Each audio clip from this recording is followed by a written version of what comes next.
Hi, my name is Taisha Pomeroyo, and this is my video on the industrial and organizational psychology questions. So the first chapter talks about the impact of recent historical events on organizational psychology.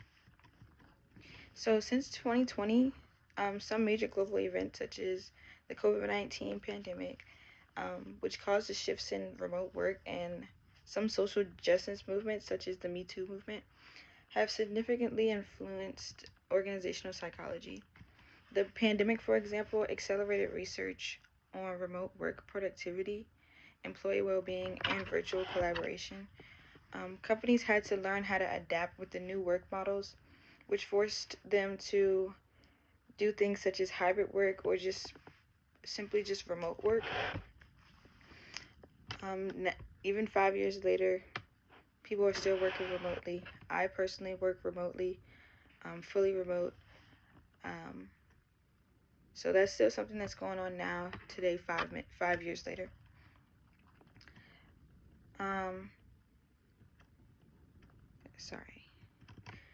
Social justice movements had pushed organizations to prioritize diversity, equity, and inclusion, which also includes the DEI.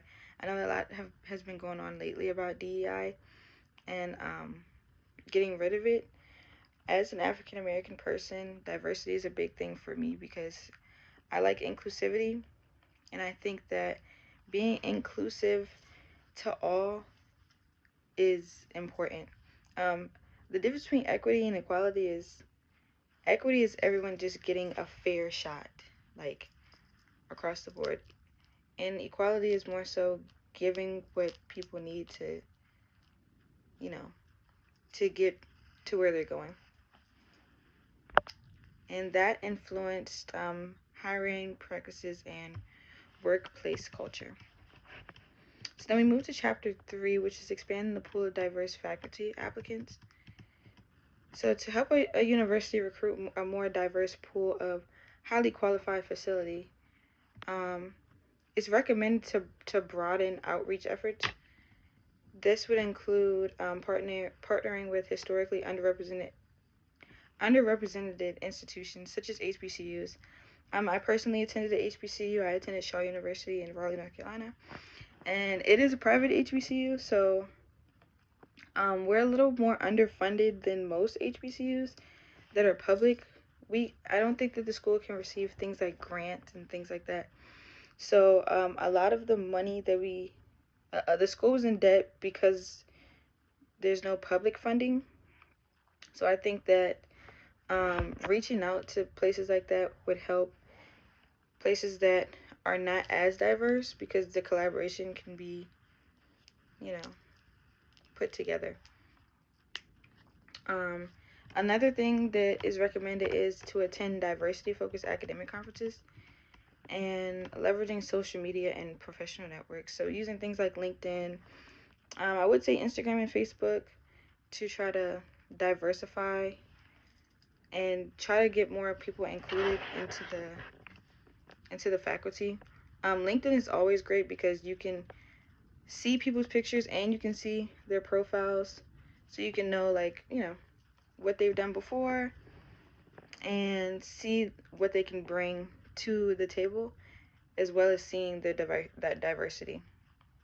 Also, revising job descriptions to emphasize inclusive language and offering mentor programs can attract a wider range of candidates as well. So kind of like giving an incentive. A mentorship program is also, it could be an incentive to someone joining a job, because they can also work their way up. Moving on to chapter 4, which is reducing work-family conflict for a higher performer. To ensure a high performer remains satisfied, the hiring manager should focus on work-life balance strategies. This includes offering flexible scheduling, remote work options, and clear boundaries between work and personal time. As I said, I also work remotely. I have a 1-year-old, and I'm in school. So work-life balance is a very big thing for me. I'm pretty big on making sure that I have enough time for school, enough time for my son, and can't complete my job because that's what I get paid to do. And I'm paying for school, so both of those are important, and my son's important. And then putting myself first is also important. Mental health is a big thing for me, so if I'm not mentally there, then nothing will get done. I have to put myself first in order for the schoolwork to get done, for the work to get done, and in order to take care of my son properly. It isn't recommended to encourage open communication about workload expectations and providing family-friendly benefits such as childcare support or wellness programs, which can help reduce stress and improve retention. So honestly, keeping the communication open. I tend to tell my project manager, like, hey, look, my son's a little cranky today. Like I said, he's one. He's a little cranky today. He's a little needier today. So I might not be online as much. I do my job, but I try not to, I might not be as active today as I would on a day where he's fine and he's jumping around and he's having a good time. Moving on to chapter 5, which is improving job descriptions. Many job descriptions emphasize organizational citizenship behaviors, or OCBs, such as dependability and trustworthiness, while also neglecting task-specific competencies. To improve a job description, it is recommended that technical skills, measurable performance expectations, and role-specific responsibilities are clearly outlined. I think that that's imperative because you never want someone to come inside of a job and not really know exactly what they're doing. Given a great job description will really help somebody, not just the person that's applying for the job, but the actual company. Because if the job description isn't that great, then you might hire someone that's not qualified for the job, and then you have to work with termination, or you have to worry about them quitting, and then you just have to go through the whole process over again. So outlining the job description to where you want it to be so that it's perfectly aligned with what you need from that job is very important. An example of this would be, excuse me, sorry about this.